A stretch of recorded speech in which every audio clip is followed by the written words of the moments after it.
Boa noite, meu nome é José Maria, sou consagrado na comunidade Aliança. Minha missão hoje na comunidade é a difusão da obra.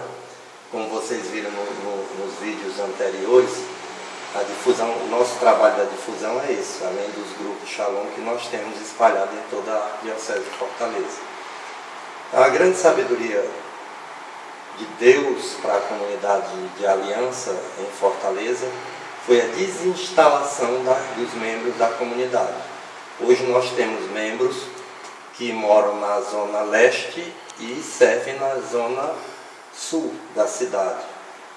Pessoas que atravessam a cidade para ir para os seus apostolados. Então a grande graça hoje é que nós da comunidade de Aliança, nós somos desinstalados de nós mesmos para servir a Deus na difusão da obra. Então a difusão da obra aqui em Fortaleza tem sido essa graça, uma grande graça nesse tempo de abertura de novos centros, de fundação de grupos Shalom, de novas fundações.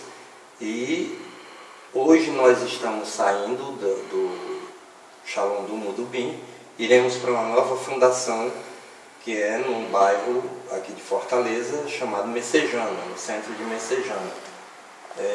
Por exemplo, eu moro na zona leste e vou trabalhar em outra zona totalmente distante da minha casa. Mas isso é a graça de não estar em mim, mas sair de mim em favor da igreja que sofre, em favor do homem que sofre pelo desconhecimento de Deus, em favor de todos aqueles que desejam ter uma experiência com o nosso Senhor Jesus Cristo no carisma Shalom.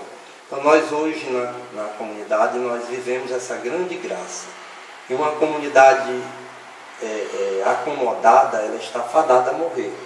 E nosso Senhor tem nos desinstalado, nos inquietado para que nós possamos ir a todas as localidades de Fortaleza, como fala o nosso fundador, transformar essa cidade na cidade da paz.